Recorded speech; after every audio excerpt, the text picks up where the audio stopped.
அகில போற்றும் மங்கைய கண்ணி மதுரையை ஆட்சி செய்யும் மங்கைய கரிசி நீ வாழ்க பல்லாண்டு வாழ்க ஈசன் அன்பெற்று என் தொற்று வாழ்க.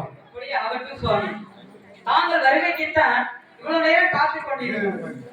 இந்த திருமண விழாவை இந்த பூலோக மக்கள் அனைவருமே, இந்த 56 தேச மன்னர் மக்கள் அனைவருமே தாங்களும் இந்த பூலகத்தில் திருமணத்தை கண்டுகளிக்க வேண்டும் என்றுதான் இந்த திருமண விழாவை பூலோகத்திலே ஏற்பாடு செய்திருக்கிறோம் சுவாமி.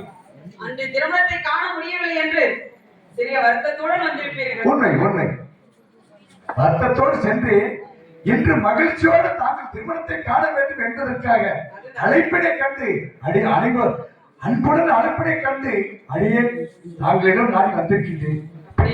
சுவாமி, 56 தேச மன்னர்கள் அனைவரும் வந்து விட்டார்கள் மகாராஜா. யாரும் குறையில்லை, எல்லாம் உண்ட மயக்கத்தில் இருக்கிறார்கள்.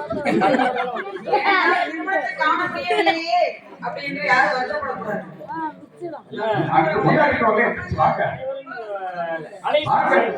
முன்னாடி வந்து பார்க்கணும், பூ போட்டு ஆசீர்வதிக்கு எந்திரிச்சு வாங்க, கூச்சப்படக்கூடாது, எந்திரிச்சு வாங்க.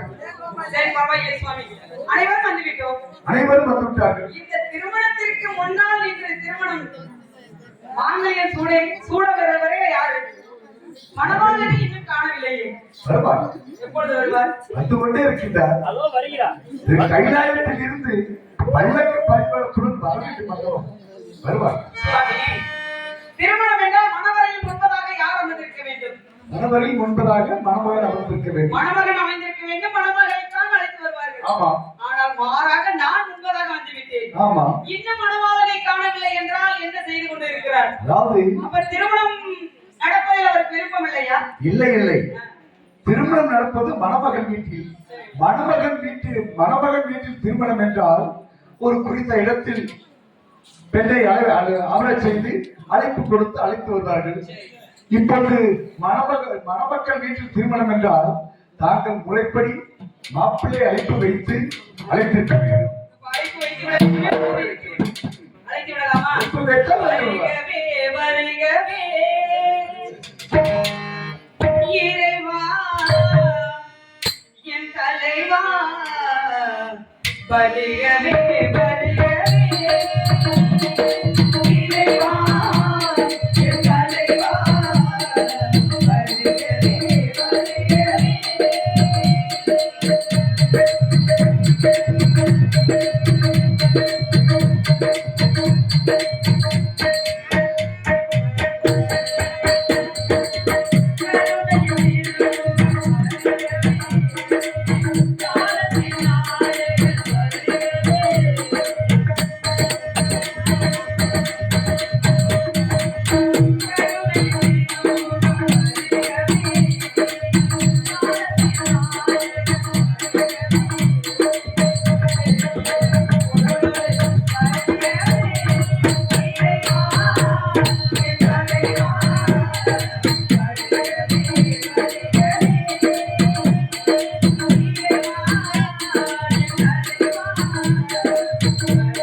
சக்கனுக்கு மாற்ற சுந்தரியே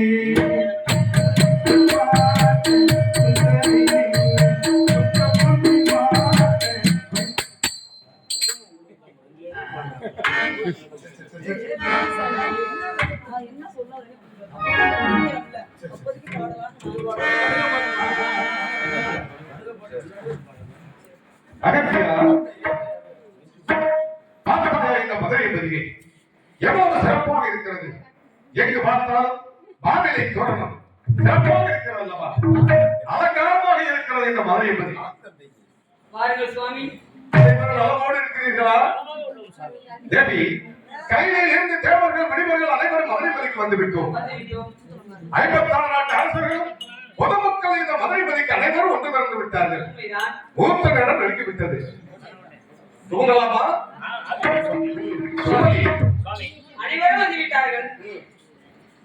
மாப்பிள்ளை வீட்டு சார்பாக இவர் வந்து விட்டார்கள், பெண் வீட்டு சார்பாக இன்னும் ஒருவர் வர வேண்டும். தேவர்கள் மனிதர்கள் அனைவரும் வந்து விட்டோம். வந்து விட்டோம். பொதுமக்கள் வந்து விட்டார்கள், அரசர்களும் வந்து விட்டார்கள். பிறகு அனைவரும் வந்த பிறகு தாங்கள் என்னை திருமணம் நடந்து கொள்வது உண்மைதான். சந்தேகம். ஆனாலும் எனது அண்ணன் வர வேண்டும் என்று எனக்கு ஒரு சிறிய கலக்கம். அண்ணனா? ஆமாம் சுவாமி. மலைக்கோச பாட்டியனுக்கு பெண்வருக்கு நீ மட்டும் தானே? தாங்கள் இப்பொழுது மீனாட்சி ரூபத்தில் திருமணம் செய்ய போகிறேன். மீனாட்சிக்கு சீர் கொடுப்பவர் கள்ளழகர். எனது அண்ணன் வர வேண்டும். அவர் திருக்கரங்களால் மாங்கல்யம் எடுத்து தர வேண்டும். அதற்கு பிறகுதான் தாங்கள் என் கழுத்தில் கட்ட வேண்டும். சீர் யார் கேட்டது? சீர் தாங்கள் கேட்கவில்லை. தங்கைக்கு திருமணம் என்றால் சீர் கொடுப்பது முறை அல்லவா? நீ கேட்டாயா? நான் கேட்கவில்லை சுவாமி. தங்கைக்கு திருமணம் என்றால் சீர் எல்லோரும் கொடுப்பார்கள். சரி, அவனால கள்ளழகர் வரவில்லை. வந்து கொண்டிருக்கிறார், வந்து விடுவார். சீர் கேட்டு விட்டாயல்லவா? சீர் கொடுக்க வேண்டுமே, என்ன செய்வது என்று கள்ளழகர் வராமல் இருக்கலாம். அப்படி ஒன்றும் இல்லை சுவாமி. சீரை வாங்கி வந்து கொண்டே இருக்கிறார். தங்கைக்கு திருமணம் என்றால் அண்ணன் அங்கிருந்து அனைத்து விசேஷங்களை கவனிக்க வேண்டும் அல்லவா? உண்மைதான். அப்படி என்றால் தங்கைக்கு திருமணம் நடப்பது அண்ணனுக்கு பிடிக்கவில்லை. திருமணம் ஒன்பதாக என்ன நடக்க வேண்டும் என்றுதான். விட்டது சாமி. என்ன செய்யலாம்? நான் தயாராக இருக்கிறேன். சுவாமி, திருமணம் மிக சிறப்பாக நடக்க வேண்டும் என்றுதான் அந்நியாரை முன்பதாக எனக்கு வைத்திருக்கிறார். சரி. அவர் வரும் வழியில் ஏகப்பட்ட பக்தர்கள் அவரிடம் நல்லாசி வணங்க வேண்டும் என்று அனைவருமே அவரிடம் நல்லாசி கேட்டுக் கொண்டிருக்கிறார்கள். பக்தர்களுக்கு ஆசி வழங்கி விட்டு வருகிறார். தங்கைக்கு எப்போது ஆசி வழங்குவார்? வந்துவிட்டார், முகூர்த்தத்திற்குள் வந்து விடுவார். எப்போது வருவார்? வந்து விடுவார் என்றால் முகூர்த்த நேரமாக நெருங்கிக் கொண்டிருக்கிறது தேவி. சுவாமி, அவர் இல்லாமல் திருமணம் நடப்பது சால சிறந்ததில்லை சுவாமி. சரி, அப்படியா? சரி, சுமதி, சுவாமி, அகத்தியா, அனைவரும் கையை நோக்கி திரும்புவோமா? சுவாமி, இறைவா, என்ன வார்த்தை தெரிவிக்கிறீர்கள்? நாங்கள் தானே திருமணம் செய்ய வேண்டும் என்று வந்தீர்கள். மனாதன் வந்து இருக்கும் பொழுது அண்ணன் வந்தால்தான் திருமணம் என்றால் யாரும் வாழை சொல்வது? நாளை எடுத்து கொள்ள வேண்டும் அல்லவா? இந்த நேரத்தில் தாங்கள் தேவியை கடைபிடிக்க வேண்டும். அதற்கு ஒரு தகுந்த உபாயம் தாங்களே தேடிக்கொள்ள வேண்டும். நான் தயாராக இருக்கிறேனே. தாங்களே தேடிக்கொள்ளுங்கள். சரி, முகூர்த்த நேரத்தை தள்ளி வைக்கலாமா? ஆகாது, ஆகாது. அப்படி என்றால் சம்மதத்துக்கு தேவி எப்படி சுவாமி முகூர்த்தத்தை தள்ளி வைக்க வேண்டும்? முகூர்த்தத்துக்குள் வந்துடுவார். இல்லை என்றால் தாங்கள் தான் இதுக்கு ஏதாவது ஒரு திருவிழாவை நடத்த வேண்டும். மாங்கல்யம் தயாராக இருக்கிறது, சம்மதமா? இருக்கிறது சுவாமி. இருந்தாலும் அண்ணன் வர வேண்டும் என்று என்னுடைய ஆசை. போய் அழைத்து வருகிறாயா?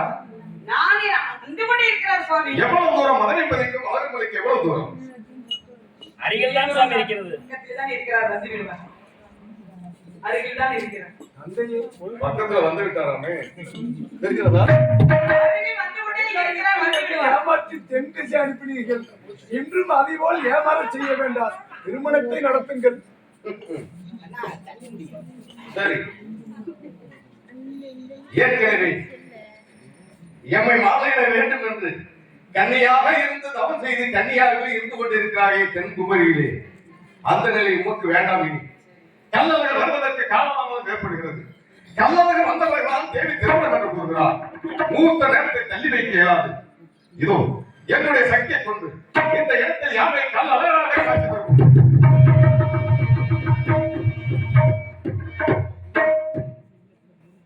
வாருங்கள் அண்ணா, வாருங்கள். பரந்தாமா, மாயை இன்னும் அகலவில்லை. கள்ளழகர் வருவதற்கு காலதாமதம் ஏற்பட்டது.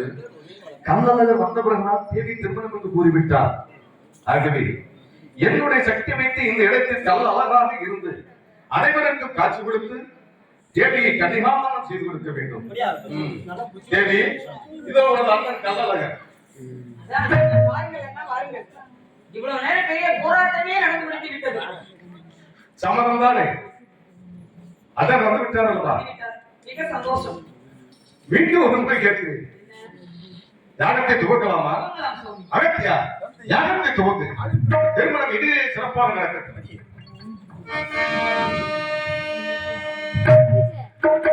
பூமுடிப்பார் இந்த பூங்குழலி புதுக்கி வெறுவார் என்பர் பேரருளி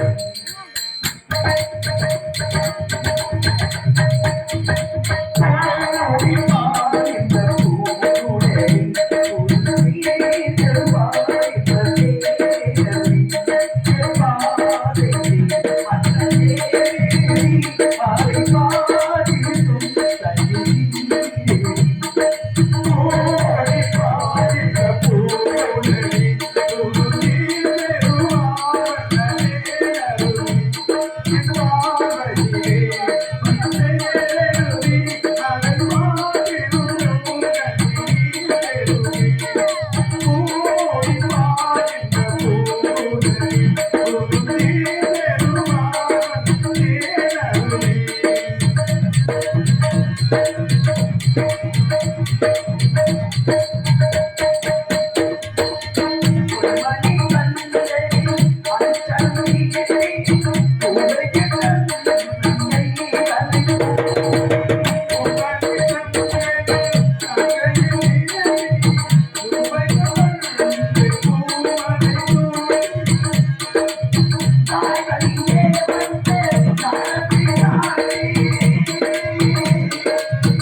நடைபெறும் திருமணத்திற்கு சுற்றம் சூழ வந்து வாழ்த்தியருள வேண்டுகிறேன்.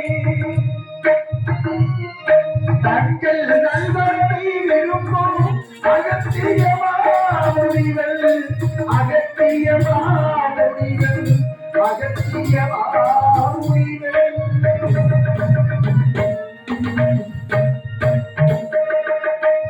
மாதனார் தங்கள் மகள் என்று காத்திருக்கிறேன். மாப்பிள்ளை முன்பத்து மணவரையில் காத்திருக்கிறேன்.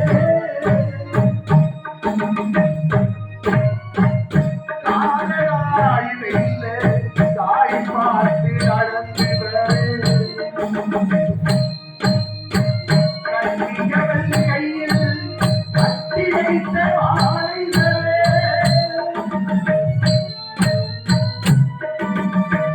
காலை திருக்கடத்தில் கனகமணி கரவொலிக்கே கட்டியல் மேலும் குடியில் கோரோடிகளே கட்டியாய்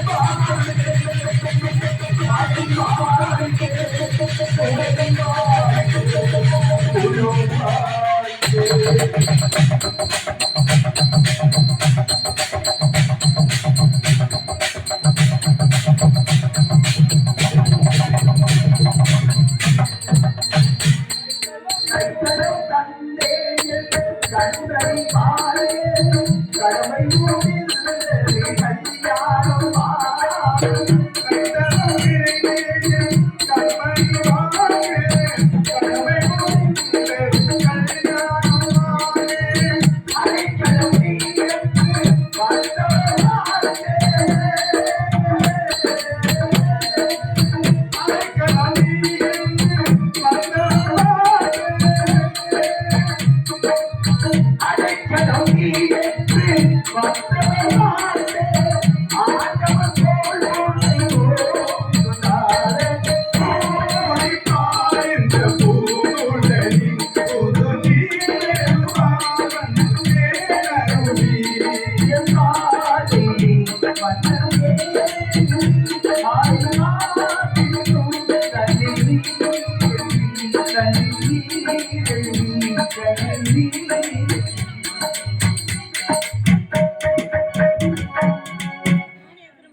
இப்பொழுது மை போட்டுறா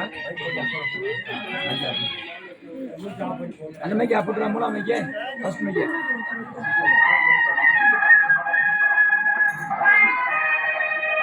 பேசு பேசு